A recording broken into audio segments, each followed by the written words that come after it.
share this over with the local AFL team. They train on here 3 days a week and play games on a Friday and a Sunday. We train on the other nights, and we also play on a Saturday and Sunday as well. Certainly a lot of the pitches around here have been flooded, which has been a real issue. So initially we spoke to our council to see if they were prepared to put in an artificial pitch down here, which would obviously enable us to train and to play in most weathers.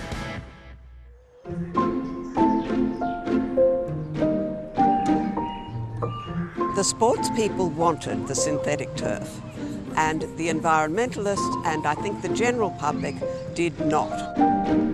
The environmental issues were, first of all, the loss of biodiversity. By the time you've dug up all the grass and replaced it with plastic, the invertebrates disappear. The birds who live on the invertebrates, they disappear. And birds do come here. There are lapwings and magpies and peewees.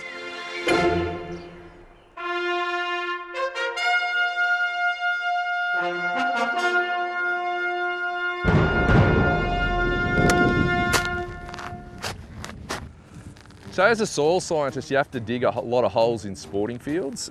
There was a push to install synthetic field here because it kept on wearing out all the time. So I got called in to basically give advice on how to reconstruct the field according to best practice. When I dug holes in the field, I could see clearly why the problems were. The soil was pretty hard setting.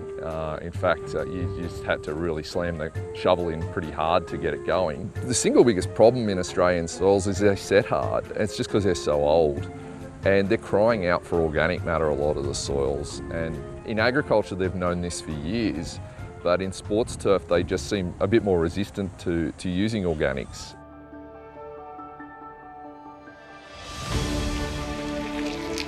It's made from garden organics, so by definition, it's made from plant material. So it's going to have a chemistry just exactly what the turf needs. Now you can see how I can dig the soil up fairly easily. But what you will notice is there's no layers in the soil, so there's nothing to impede water flow into the soil profile. The compost is all mixed into the soil profile.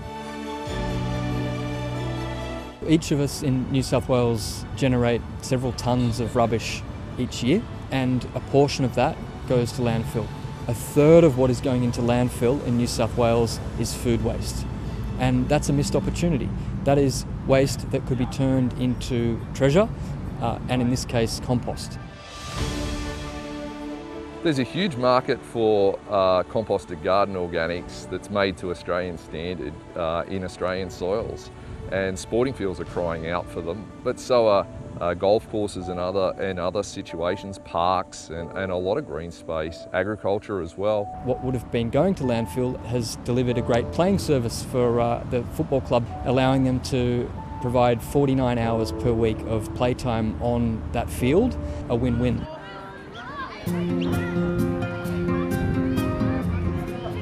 The first thing I think was shock. I think everybody was really surprised at how well the field stood up. I'm actually very surprised. We've had more games played here than we have on any other ground in Mosman, which is a testament to the actual quality of the pitch. Everyone loves it. We are so delighted with the outcome.